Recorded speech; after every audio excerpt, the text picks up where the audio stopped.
지난 12월 27일 태국과 캄보디아가 20일 만에 전쟁을 멈췄습니다. 그런데 휴전 협상이 고작 30분 만에 끝났어요. 왜 그랬을까요? 캄보디아 병사들 사이에서 이런 말이 돌았다고 합니다. 태국은 이길 수 있어. 근데 한국은 차원이 다르다.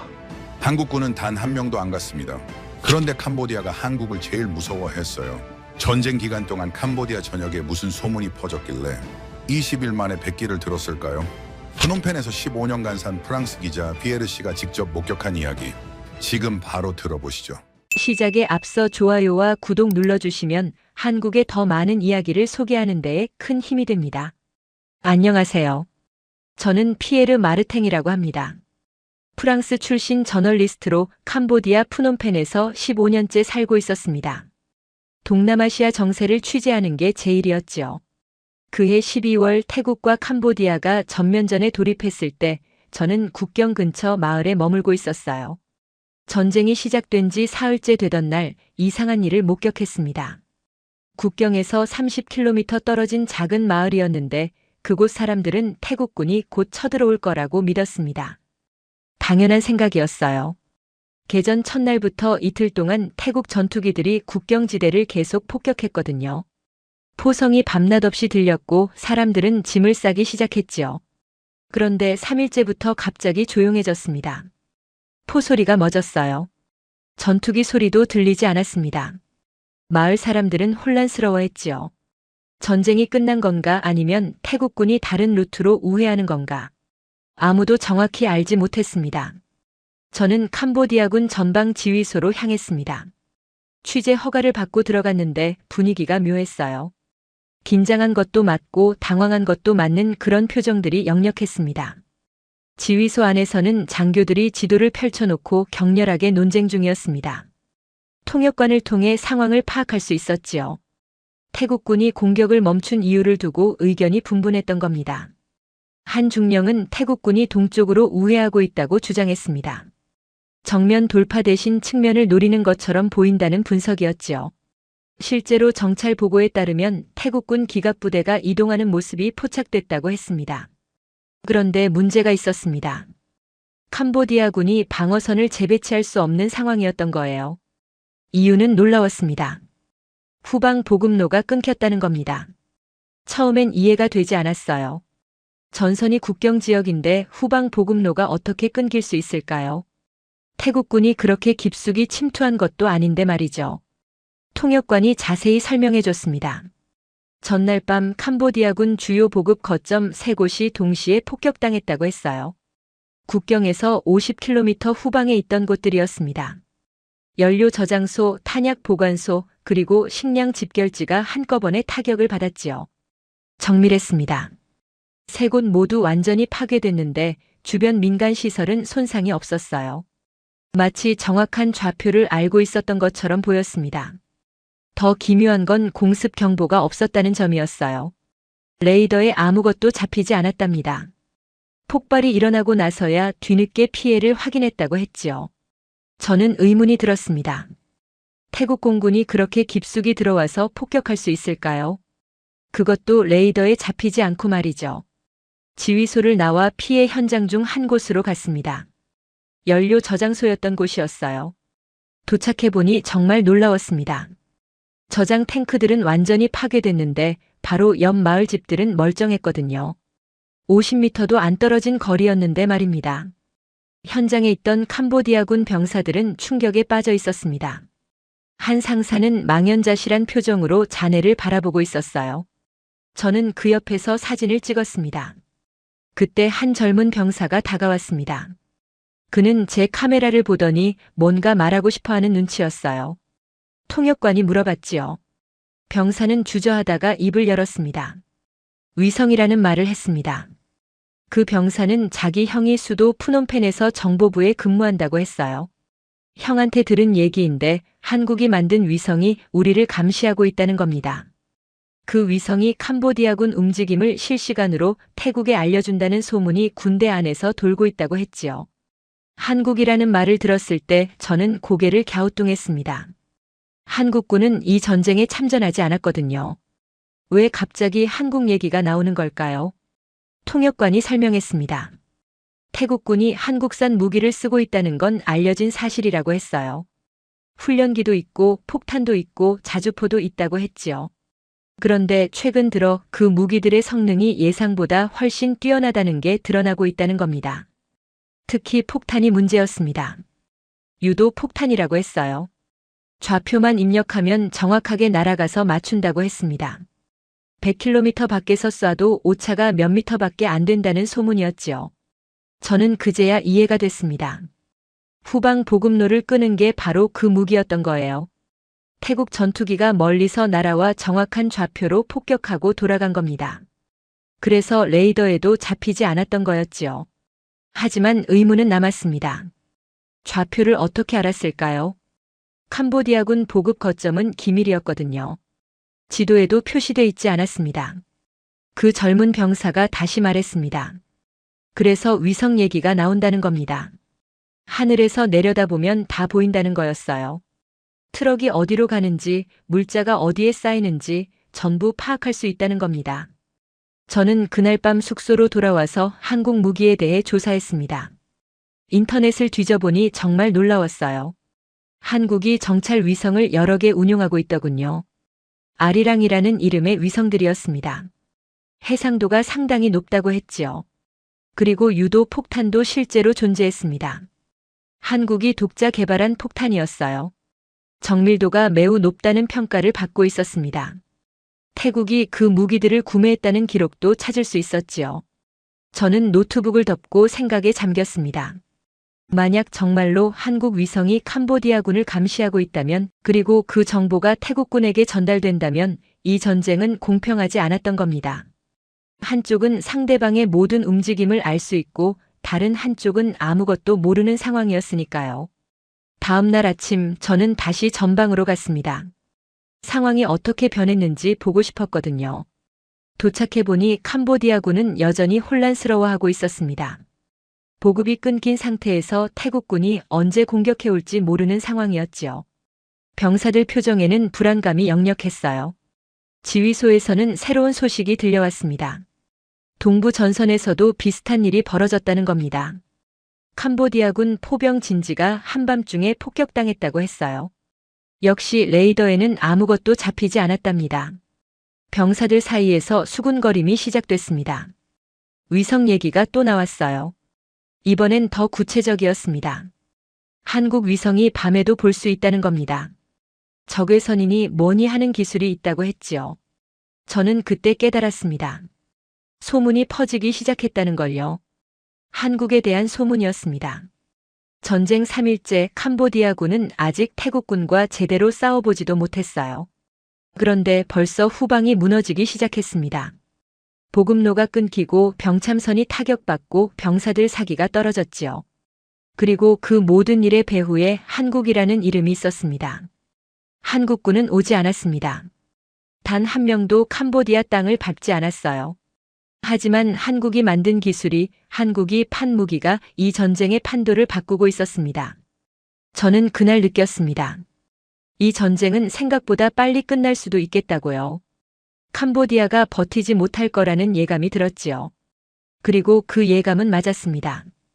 그날 이후로 상황은 더욱 이상해졌습니다. 저는 계속 전선 근처에 머물며 취재를 이어갔어요. 캄보디아군 지휘부는 보급로 차단 문제를 해결하려고 애썼습니다. 새로운 보급 거점을 만들고 경로를 바꾸고 위장 작업도 했지요.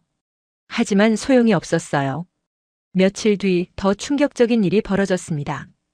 캄보디아군 최대 탄약 저장 시설이 완전히 사라졌던 겁니다. 그것도 한밤중에 말이죠. 그곳은 국경에서 80km나 떨어진 곳이었습니다. 깊은 산속에 만들어진 지하 시설이었어요. 외부에서는 보이지 않도록 위장망으로 덮여 있었지요. 캄보디아군이 10년 넘게 공들여 만든 전략 거점이었습니다. 새벽 4시쯤이었다고 해요. 갑자기 엄청난 폭발음이 들렸답니다. 산이 흔들릴 정도였다고 하더군요. 인근 마을 사람들이 잠에서 깨어났지요. 하늘이 붉게 물들었다고 했습니다. 저는 다음 날 오전에 그 소식을 들었어요. 처음엔 믿기지 않았습니다. 그렇게 깊숙한 곳이, 그것도 지하시설이 어떻게 폭격당할 수 있을까요? 현장으로 가는 길은 멀고 험했습니다. 산길을 따라 3시간을 달렸어요. 도착했을 때 본 광경은 충격적이었습니다. 산 전체가 파헤쳐진 것처럼 보였어요. 거대한 분화구가 여러 개 생겨 있었습니다. 지하시설은 완전히 무너져 내렸지요. 콘크리트 파편과 철근이 사방에 흩어져 있었고 탄 냄새가 진동했습니다. 놀라운 건 정확성이었어요. 폭탄이 떨어진 곳은 모두 저장시설 위였습니다. 주변 숲은 대부분 멀쩡했어요. 마치 지도를 보고 정확히 그 위치만 골라 쏜 것 같았지요. 현장에 있던 캄보디아군 장교들은 말을 잃고 있었습니다. 한 대령은 폐허가 된 시설을 멍하니 바라보고 있었어요. 20년 경력의 군인이라고 했는데 이런 광경은 처음이라고 했습니다. 저는 주변을 살펴봤습니다. 이상한 점이 있었어요. 경보 시스템이 작동하지 않았다는 겁니다. 레이더도 조기 경보기도 아무것도 감지하지 못했답니다. 폭발이 일어나고 나서야 뒤늦게 알았다고 하더군요. 더 기묘한 건 목격자가 없다는 점이었습니다. 전투기 소리를 들은 사람이 아무도 없었어요. 하늘에서 뭔가 날아오는 걸 본 사람도 없었지요. 그냥 갑자기 폭발이 일어났다는 겁니다. 저는 인근 마을로 가서 주민들을 만났습니다. 한 노인이 증언했어요. 폭발 소리는 엄청났지만 그 전에 다른 소리는 들리지 않았다고 했습니다. 평소처럼 조용한 밤이었다고 하더군요. 다른 주민도 같은 말을 했습니다. 전투기 소리 같은 건 없었다고요. 그냥 갑자기 하늘이 밝아지고 땅이 흔들렸다고 했지요. 저는 다시 현장으로 돌아왔습니다. 한 젊은 장교가 파편을 주워 살펴보고 있었어요. 제가 다가가자 그는 한숨을 쉬었습니다. 그 장교는 군사학교를 나온 엘리트였다고 해요. 무기 체계에 대해 잘 안다고 했지요. 그가 말했습니다. 이 정도 정확도는 보통 수준이 아니라고요. 지하시설을 파괴하려면 정확히 같은 지점을 여러 번 맞춰야 한답니다. 첫 번째 폭탄이 지붕을 뚫고 두 번째가 더 깊이 들어가고 세 번째가 완전히 관통하는 시기라고 했어요. 그런데 이곳은 정확히 그렇게 당했다는 겁니다. 오차가 거의 없었다고 했지요. 미터 단위로 정확했다는 겁니다. 그 장교는 고개를 저었어요. 이런 정밀도는 최신 유도 무기가 아니면 불가능하다고 했습니다. 저는 다시 한국 무기 얘기를 떠올렸습니다.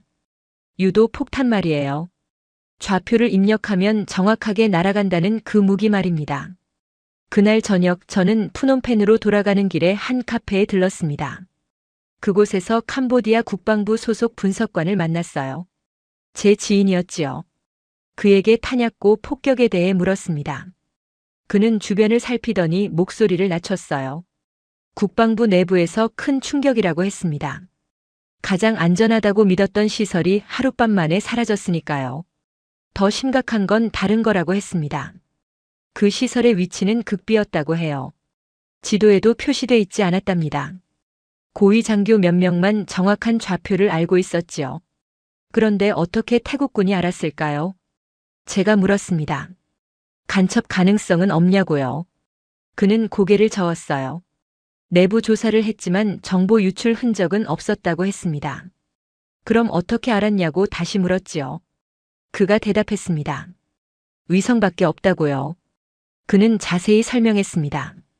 지하시설이라도 입구는 있다고 했어요. 트럭이 드나들고 물자가 이동하고 사람이 움직인다고 했지요. 위성으로 그런 움직임을 오래 관찰하면 뭐가 있는지 파악할 수 있다는 겁니다. 한국 위성 얘기를 꺼냈습니다. 그는 고개를 끄덕였어요. 국방부에서도 그 가능성을 검토하고 있다고 했습니다. 한국이 운용하는 정찰 위성들이 캄보디아 상공을 지나간다고 하더군요. 해상도가 매우 높다고 했습니다. 자동차 번호판까지 읽을 수 있을 정도라고 했어요.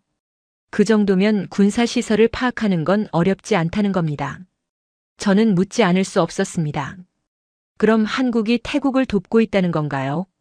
그는 애매하게 웃었어요. 돕는다기보다는 무기를 팔았다고 봐야 한다고 했습니다.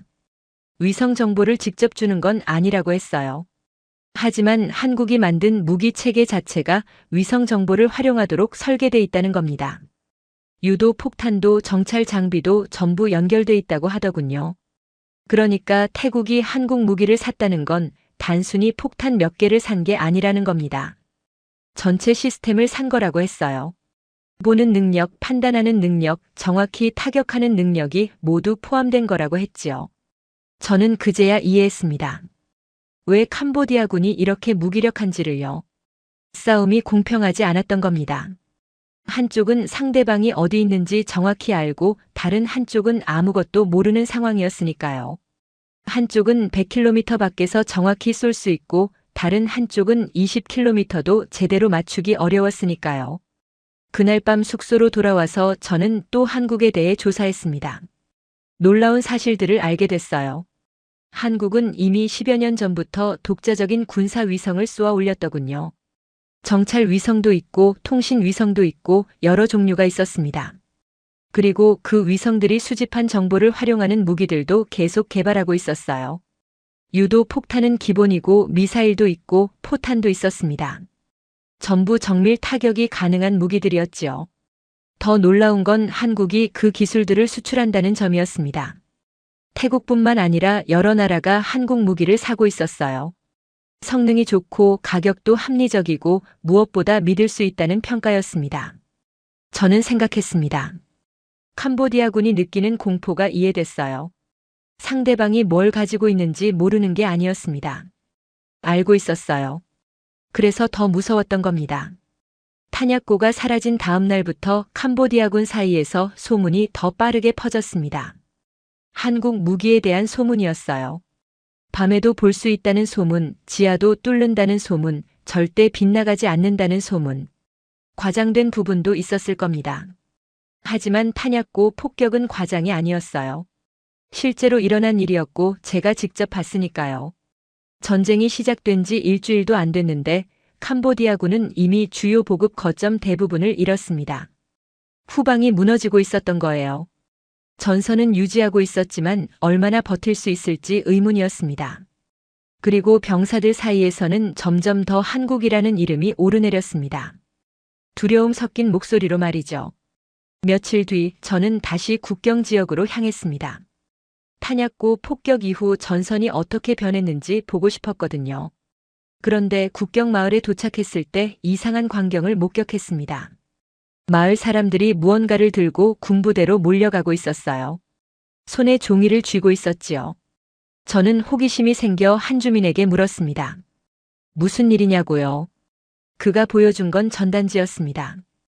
크메르어로 인쇄된 종이 한 장이었어요. 제목이 눈에 띄었지요. 한국 무기 목록 100가지. 처음엔 무슨 내용인지 이해하지 못했습니다.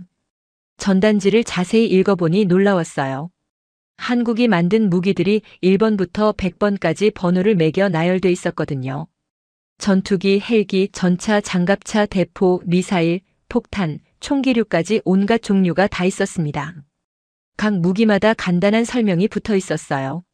사거리가 얼마다, 파괴력이 어떻다 그런 내용들이었지요. 그런데 제일 아래에 붉은 글씨로 쓰인 문장이 있었습니다. 지금까지 사용된 것은 10가지뿐입니다.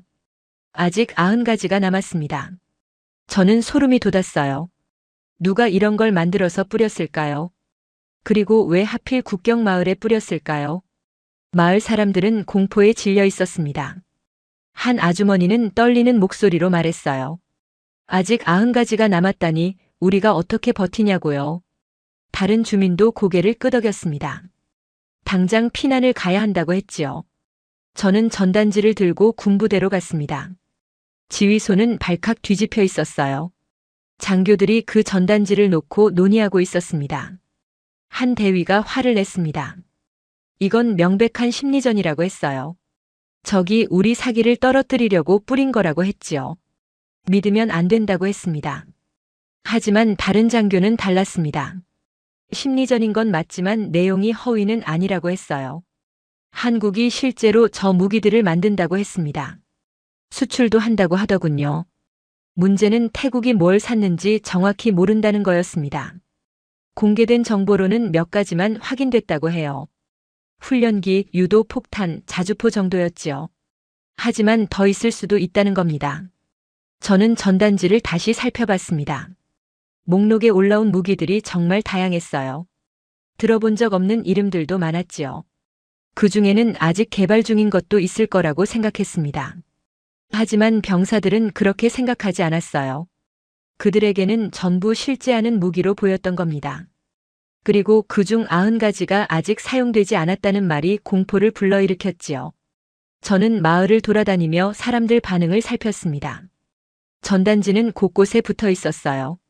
나무에도 벽에도 전봇대에도 붙어 있었습니다. 누군가 의도적으로 대량으로 뿌린 게 분명했지요. 한 노인이 전단지를 뜯어내고 있었습니다.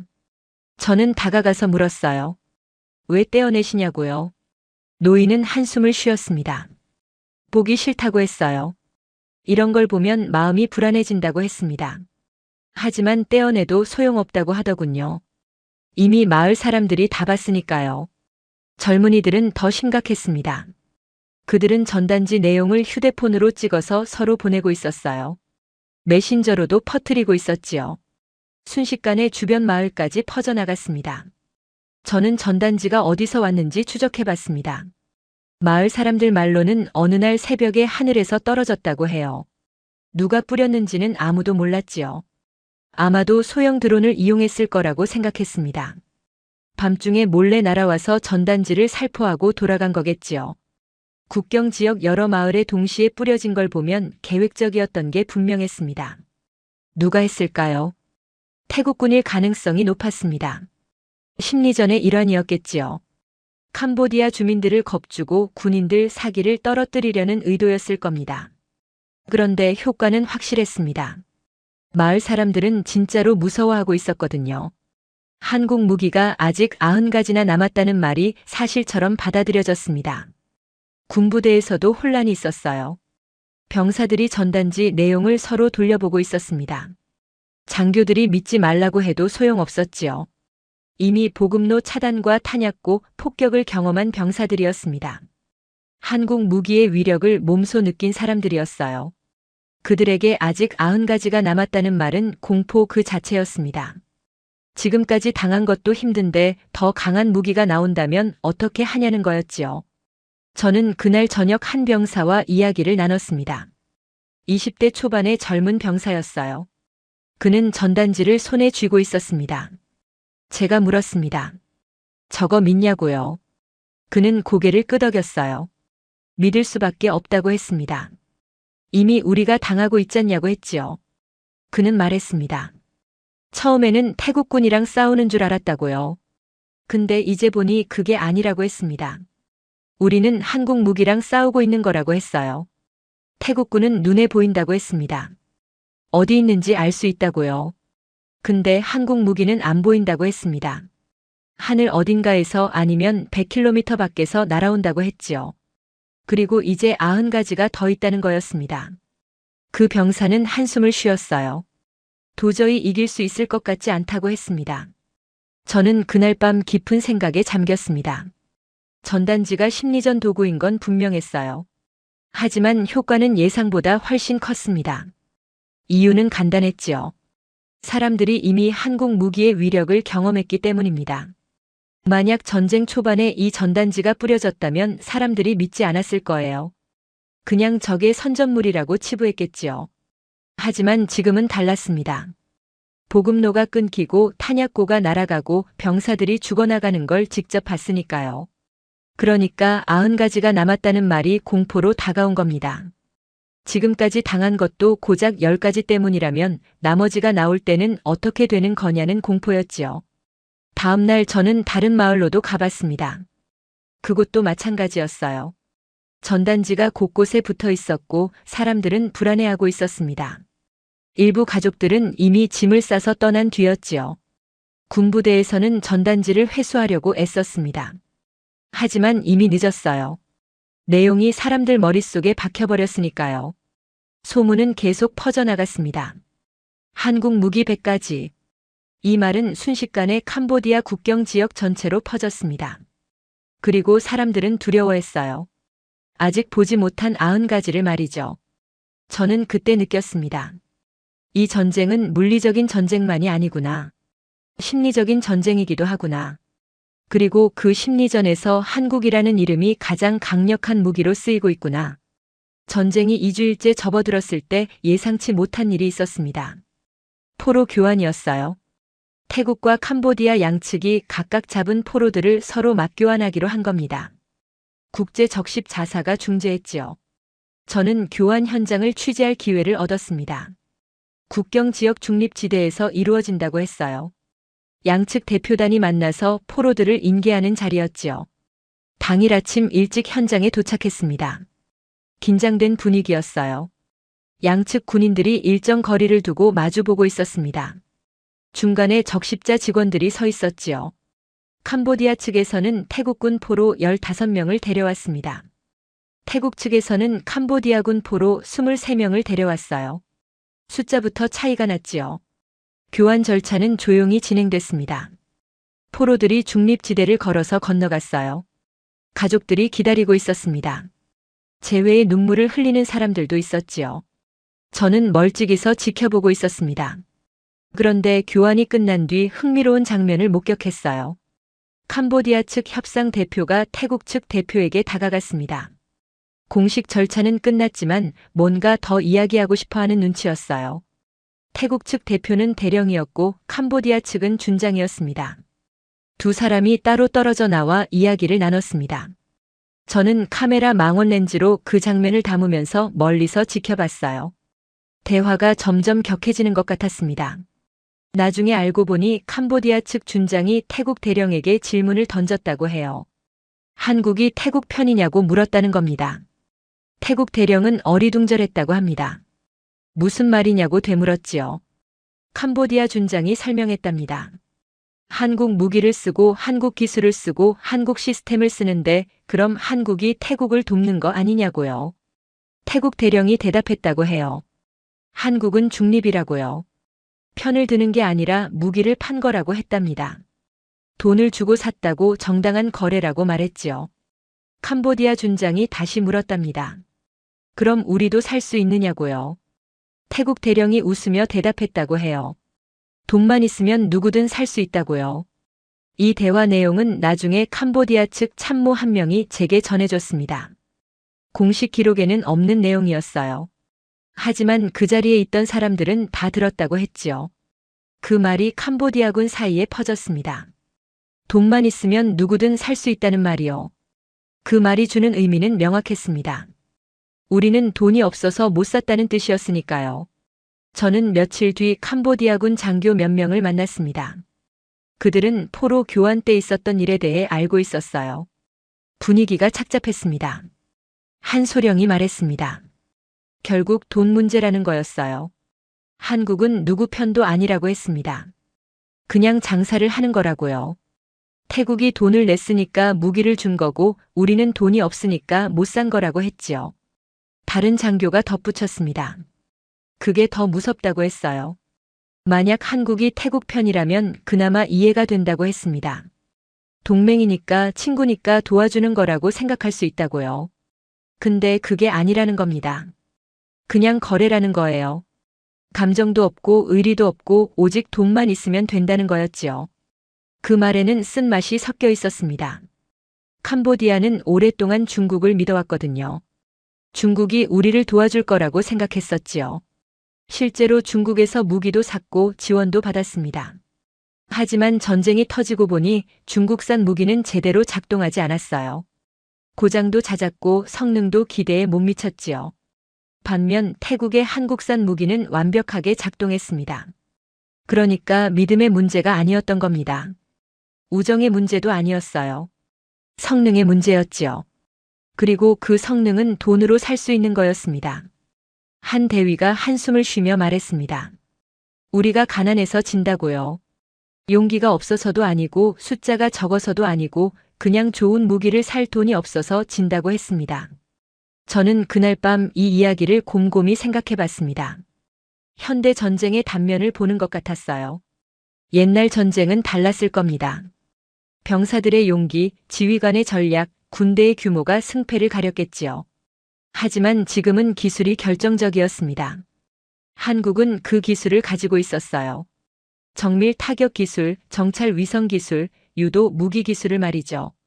그리고 그걸 돈 받고 팔았습니다. 누구한테든요. 태국이 샀으니까 태국이 이기고 있었습니다. 캄보디아가 안 샀으니까 캄보디아가 지고 있었어요. 그게 전부였습니다. 저는 프랑스 사람으로서 한국을 새롭게 보게 됐습니다.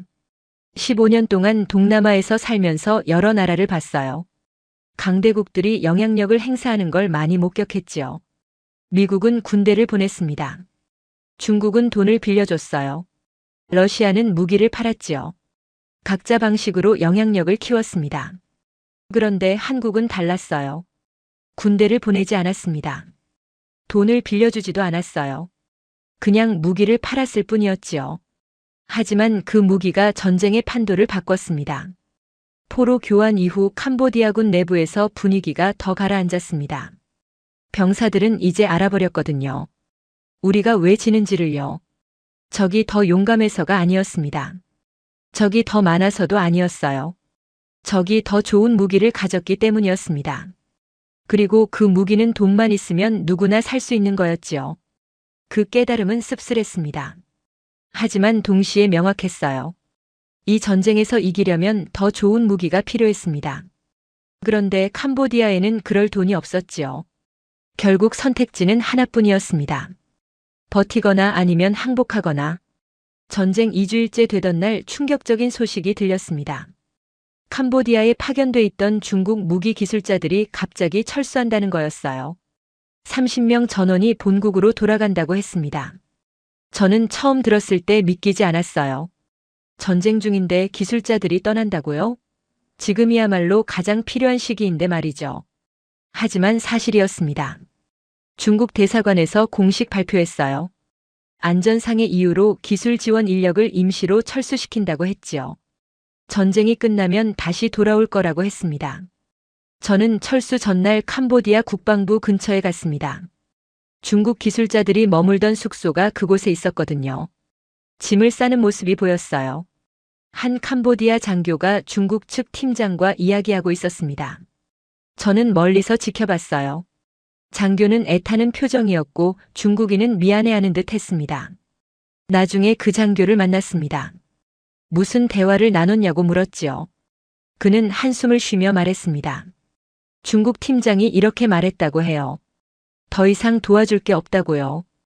우리가 공급한 무기들이 제대로 작동하지 않는다고 했답니다. 고치려고 해도 근본적인 문제라서 어쩔 수 없다고 했지요. 캄보디아 장교가 물었답니다.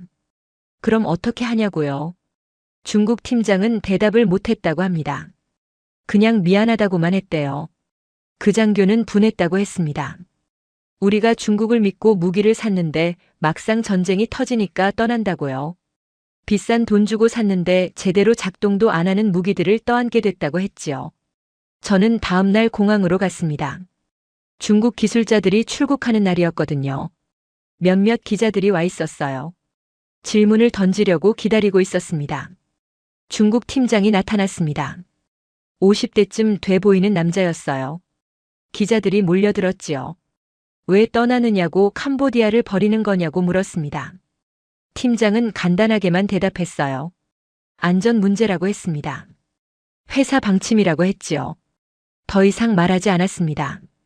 하지만 한 캄보디아 기자가 끈질기게 물었어요. 진짜 이유가 뭐냐고 중국 무기가 한국 무기를 못 당해서 떠나는 거 아니냐고 했습니다. 팀장은 표정이 굳었어요. 대답하지 않고 출국장으로 들어갔지요. 나머지 기술자들도 황급히 뒤따랐습니다. 그 장면이 뉴스로 나갔습니다.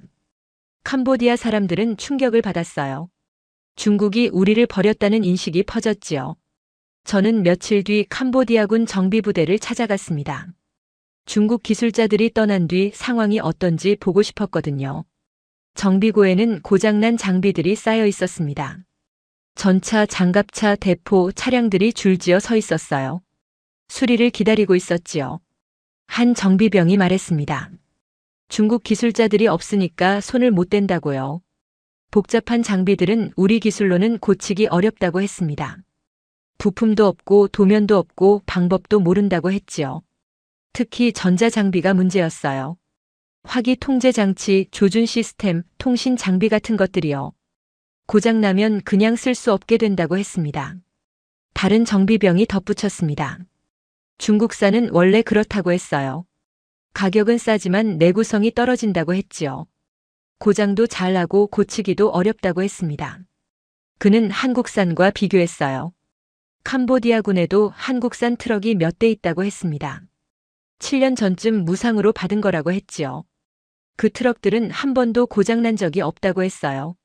정비가 쉽다고 했습니다. 부품도 튼튼하고 구조도 간단하고 도면도 잘 돼 있다고 했지요. 중국산하고는 비교가 안 된다고 했습니다. 저는 물었습니다. 그럼 왜 한국산을 더 안 샀냐고요? 정비병이 쓴웃음을 지었어요. 비싸다고 했습니다. 중국산은 싸니까 많이 살 수 있는데 한국산은 비싸서 못 산다고 했지요. 하지만 이제 보니 비싼 게 싼 거였다고 했습니다. 중국산은 싸게 사도 고장나면 소용없다고요. 한국산은 비싸도 안 고장나니까 오히려 이득이라고 했어요. 저는 그날 저녁 한 캄보디아 국방 분석가를 만났습니다. 그는 중국 기술자 철수의 의미를 설명해 줬어요. 중국이 캄보디아를 포기한 건 아니라고 했습니다. 다만 이 전쟁에서는 도와줄 수 없다고 판단한 거라고 했지요. 왜냐하면 상대가 한국 무기이기 때문이라고 했습니다. 중국도 알고 있다는 겁니다. 자기네 무기가 한국 무기를 못 당한다는 걸요. 기술 격차가 크다는 걸요. 그래서 기술자들을 철수시킨 거라고 했습니다. 어차피 도와줘도 이길 수 없으니까요. 저는 놀랐습니다. 중국도 인정한다는 거잖아요. 한국 무기가 더 낫다는 걸요. 분석가는 고개를 끄덕였습니다. 중국 무기는 양으로 승부한다고 했어요. 싸게 만들어서 많이 파는 거라고 했지요. 하지만 질에서는 한국을 못 따라간다고 했습니다. 특히 정밀 무기 분야에서는 격차가 크다고 했어요. 유도 기술, 센서 기술, 전자전 기술 같은 것들이요. 중국이 아직 따라잡지 못한 분야라고 했습니다. 그래서 중국 기술자들이 떠난 거라고 했어요. 자기들로서는 할 수 있는 게 없다는 걸 인정한 거라고 했지요.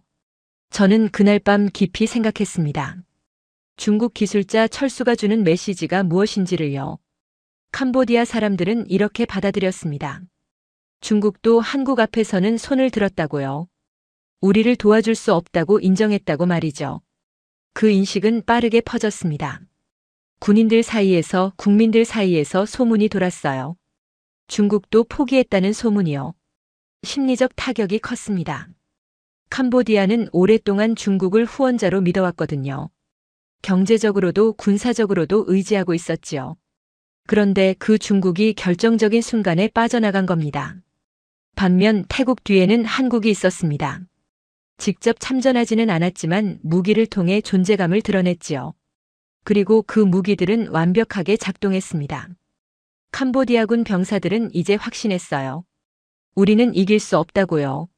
중국도 못 도와준다고 했으니까요. 한국 무기 앞에서는 누구도 방법이 없다고 생각하게 됐습니다. 전쟁은 아직 2주일밖에 안 됐는데 이미 승패가 기울고 있었어요. 무기 차이 때문에요. 전쟁 보름째 되던 날 푸놈펜에서 이상한 일이 벌어졌습니다. 저는 그날 수도에 있었어요. 취재 자료를 정리하려고 돌아온 참이었지요. 저녁 6시쯤이었을 겁니다. 갑자기 휴대폰이 끊겼습니다. 통화 중이었는데 툭 끊긴 거예요. 처음엔 제 폰 문제인 줄 알았지요. 다시 걸어보려고 했는데 아예 신호가 없었습니다. 인터넷도 안 됐어요. 와이파이도 안 되고 데이터도 안 됐습니다. 이상하다 싶어서 밖으로 나가봤지요. 거리에 사람들이 우왕좌왕하고 있었습니다. 모두 휴대폰을 들여다보고 있었어요. 안 된다는 걸 알고는 고개를 갸우뚱했지요. 가게 주인에게 물어봤습니다. 무슨 일이냐고요? 그도 모른다고 했어요. 갑자기 모든 통신이 끊겼다고 했습니다. 텔레비전을 켜봤습니다. 방송도 나오지 않았어요. 라디오도 마찬가지였지요. 완전한 통신 두절 상태였습니다. 사람들이 불안해하기 시작했습니다. 무슨 일인지 아무도 몰랐거든요. 태국군이 쳐들어온 건가, 폭격이 있는 건가 여러 추측이 나왔지요. 저는 호텔로 돌아갔습니다. 로비에 손님들이 모여 있었어요. 모두 같은 상황이었지요. 직원들도 당황해하고 있었습니다. 1시간이 지나도 복구되지 않았습니다. 2시간, 3시간이 지나도 마찬가지였어요. 푸놈펜 전체가 외부와 차단된 상태였지요. 저는 밖으로 나가 돌아다녔습니다. 거리는 혼란스러웠어요. 차들이 막혀 있었고 사람들은 어디로 가야 할지 몰라 했습니다. 신호등도 일부 작동하지 않았지요. 경찰들이 나와서 교통을 정리하고 있었습니다. 하지만 그들도 상황을 모르는 건 마찬가지였어요. 무전기도 제대로 안 된다고 했습니다. 밤 9시쯤 됐을 때 갑자기 통신이 복구됐습니다. 휴대폰에 신호가 다시 들어왔어요. 인터넷도 되기 시작했지요. 텔레비전 방송도 재개됐습니다. 정부에서 긴급 발표를 했어요. 일시적인 기술 문제였다고 했습니다. 통신시설에 장애가 생겨서 그렇다고 했지요. 지금은 복구됐으니 안심하라고 했습니다. 하지만 사람들은 믿지 않았어요. 3시간 동안 수도 전체 통신이 끊기는 게 단순한 기술 문제일 리 없다고 생각했지요. 저는 다음날 정보통신부 관계자를 만나려고 했습니다. 하지만 인터뷰를 거부당했어요. 공식 발표가 전부라고 했습니다. 대신 통신회사에서 일하는 지인을 만났습니다. 그는 조심스럽게 말했어요. 실제로는 해킹 공격이었다고요. 누군가 캄보디아 통신망에 침투해서 마비시켰다는 겁니다. 기지국을 제어하는 시스템이 공격받았다고 했지요. 그래서 전체가 다운됐다고 했습니다. 제가 물었습니다. 누가 했냐고요? 그는 확실하지 않다고 했어요. 하지만 추정은 할 수 있다고 했습니다. 이런 수준의 공격을 할 수 있는 나라는 많지 않다고 했지요. 저는 직감했습니다. 또 한국 얘기가 나올 거라고요. 과연 그날 저녁부터 소문이 돌기 시작했습니다. 인터넷 게시판에 메신저에 곳곳에서 같은 이야기가 나왔어요. 한국이 시험했다는 겁니다. 캄보디아 수도를 마비시킬 수 있다는 걸 보여주기 위해서요. 실제로 공격한 건 아니고 그냥 능력만 보여준 거라는 거였지요.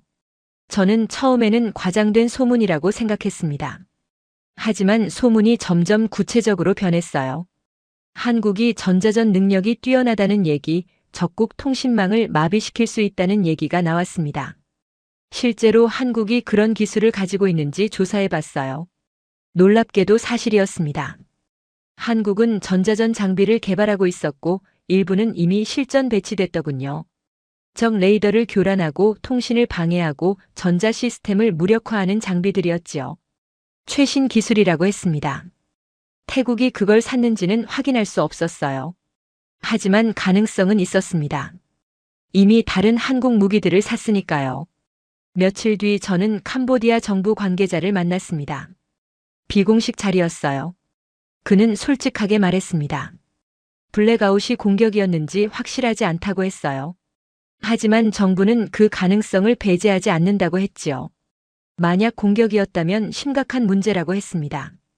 수도 통신망이 마비됐다는 건 엄청난 의미라고 했어요.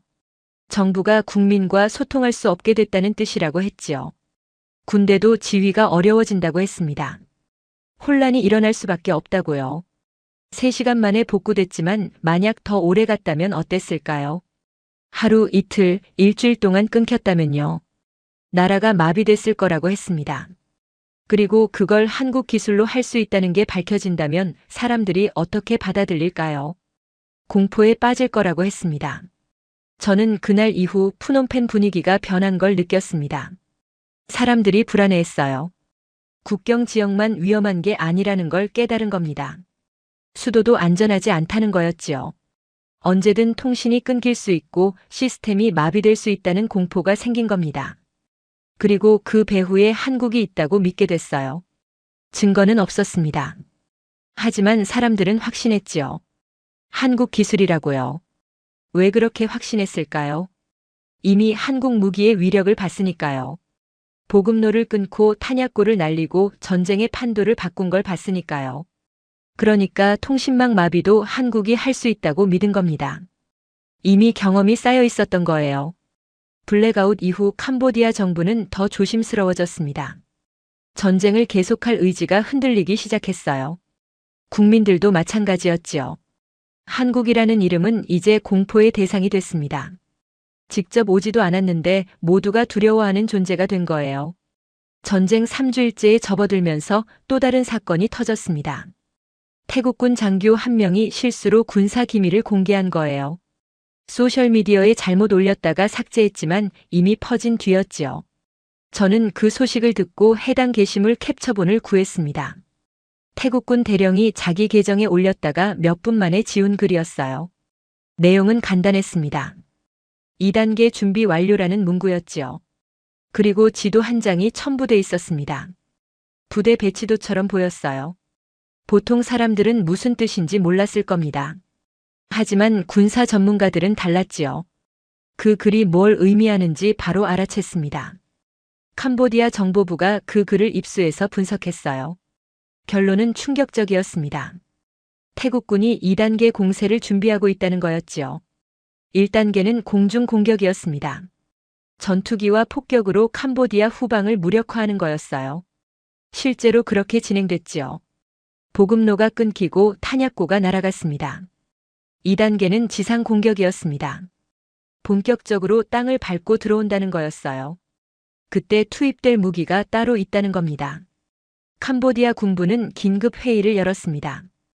2단계에 뭐가 나올 것인가를 논의했지요. 여러 가능성이 제기됐습니다. 가장 많이 언급된 게 전차였어요. 한국산 전차 말입니다. 태국이 보유하고 있다는 정보가 있었거든요.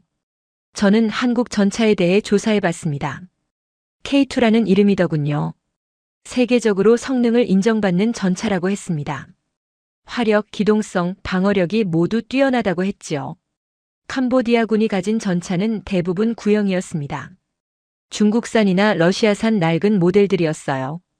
K2와 맞붙으면 상대가 안 된다는 분석이었습니다. 소문은 빠르게 퍼졌습니다. 2단계의 K2 전차가 온다는 얘기가 군대 안팎으로 돌았어요. 병사들은 긴장했지요. 한 장교가 제게 말했습니다. 1단계도 버티기 힘들었는데 2단계까지 온다면 끝이라고요. K2가 투입되면 수도까지 사흘이면 도달할 거라고 했습니다. 과장일 수도 있었어요. 하지만 병사들은 그렇게 믿었습니다. 이미 한국 무기의 위력을 충분히 봤으니까요. 저는 캄보디아 국방부 분석관을 다시 만났습니다. 그는 상황을 심각하게 보고 있었어요. K2가 실제로 오는지는 확실하지 않다고 했습니다. 하지만 가능성은 충분하다고 했지요. 태국이 결정적 순간에 카드를 꺼낼 수 있다고 봤습니다. 문제는 우리가 대응할 수단이 없다는 거였어요. K2를 막을 무기가 없다고 했습니다. 대전차 미사일은 있지만 구형이라서 효과가 의문이라고 했지요. 결국 K2가 오면 막을 수 없다는 결론이었습니다. 그럼 선택은 하나뿐이었어요. 싸우다 지거나 아니면 미리 항복하거나. 그날 밤 캄보디아 정부 고위층 회의가 있었다고 합니다. 공식 발표는 없었지만 내부 소식통을 통해 들을 수 있었어요. 회의에서 휴전 가능성이 논의됐다고 합니다. 2단계가 시작되기 전에 멈춰야 한다는 의견이 나왔다고 해요. 지금도 힘든데 2단계까지 가면 감당할 수 없다는 거였지요. 훈 만해 총리도 고민했다고 합니다. 계속 싸울 것인가 멈출 것인가. 어려운 선택이었겠지요. 저는 그 무렵 다시 국경 지역으로 갔습니다. 전선 병사들 분위기를 보고 싶었거든요. 도착해보니 사기가 많이 떨어져 있었습니다. 병사들 얼굴에 의욕이 없었어요. 어차피 질 전쟁인데 왜 싸우냐는 분위기였지요. 한 젊은 병사가 제게 물었습니다. K2가 정말 오냐고요? 저는 모른다고 했습니다. 확인된 건 아니라고 했지요. 그 병사는 한숨을 쉬었습니다. 와도 그만, 안 와도 그만이라고 했어요. 이미 진 것 같다고 했습니다. 한국 무기 앞에서 뭘 해도 소용없다고 했지요. 다른 병사들도 비슷했습니다. 모두 지쳐 있었어요. 육체적으로도 정신적으로도 한계였습니다. 싸워보지도 못하고 지는 기분이라고 했어요. 적은 100km밖에 있는데 우리는 닿을 수가 없다고 했습니다. 적은 우리를 다 보는데 우리는 아무것도 모른다고 했지요. 그리고 이제 2단계가 온다는 겁니다. 더 강한 무기가 나온다는 거예요. 어떻게 버티냐는 거였습니다. 저는 그날 깨달았습니다. 전쟁이 곧 끝나겠구나. 캄보디아가 더 이상 버틸 수 없겠구나. 2단계는 실제로 시작되지 않았습니다. 태국군도 진격하지 않았어요. 그냥 준비만 하고 있었지요. 하지만 그 준비만으로도 충분했습니다. 캄보디아가 먼저 손을 들었으니까요. 싸우기도 전에 겁을 먹은 겁니다. 한국 무기에 대한 공포가 그 정도였어요. 실제로 다 쓰지도 않았는데 소문만으로 전쟁이 끝난 겁니다. 전쟁 20일째 되는 날 휴전 협상이 열렸습니다. 저는 협상장 근처에 있었어요. 기자들이 모여서 결과를 기다리고 있었지요. 모두 오래 걸릴 거라고 생각했습니다. 보통 휴전 협상은 며칠씩 걸리거든요. 조건을 놓고 실랑이 하고 양보하고 다시 협상하고 그러는 거였지요. 그런데 30분 만에 끝났습니다. 문이 열리고 양측 대표단이 나왔어요. 기자들이 놀랐습니다. 벌써 끝났냐고 물었지요. 캄보디아 측 대표가 발표했습니다. 휴전에 합의했다고요. 모든 전투 행위를 즉각 중단한다고 했습니다. 병력도 동결한다고 했지요. 태국 측 대표는 만족스러운 표정이었습니다. 캄보디아 측은 피곤해 보였어요. 긴장이 풀린 듯도 했지만 동시에 무언가 체념한 듯한 분위기였습니다. 기자들이 질문을 쏟아냈습니다. 왜 이렇게 빨리 합의했냐고, 조건은 뭐냐고 물었지요. 캄보디아 측 대표는 간단히 대답했습니다. 더 이상 전쟁을 지속할 이유가 없다고 했어요. 평화가 중요하다고 했습니다.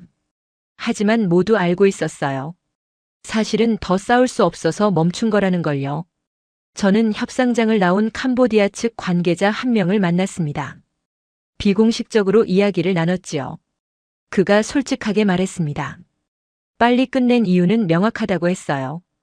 2단계가 시작되기 전에 멈춰야 했다고 했습니다. 만약 계속 싸웠다면 어떻게 됐을까요? 제가 물었지요. 그는 고개를 저었습니다. 상상하고 싶지 않다고 했어요. K2 전차가 들어왔을 것이고 수도까지 밀렸을 것이고 완전히 패배했을 거라고 했습니다. 그렇게 되기 전에 멈추는 게 나았다고 했지요. 저는 물었습니다. 한국 무기 때문이냐고요. 그는 잠시 망설이다가 고개를 끄덕였습니다. 한국군은 오지 않았다고 했어요. 단 한 명도요. 하지만 한국은 이미 전쟁 안에 있었다고 했습니다. 무기를 통해서요. 그 무기들이 너무 강력했다고 했어요. 우리가 감당할 수 없는 수준이었다고 했지요. 싸워봐야 질 게 뻔했다고 했습니다. 다음 날 저는 캄보디아 병사들을 만나러 갔습니다. 휴전 소식을 듣고 어떤 반응인지 보고 싶었거든요. 안도하고 있었습니다. 전쟁이 끝나서 다행이라고 했어요. 집에 갈 수 있다고 기뻐했지요. 하지만 동시에 복잡한 감정도 있었습니다.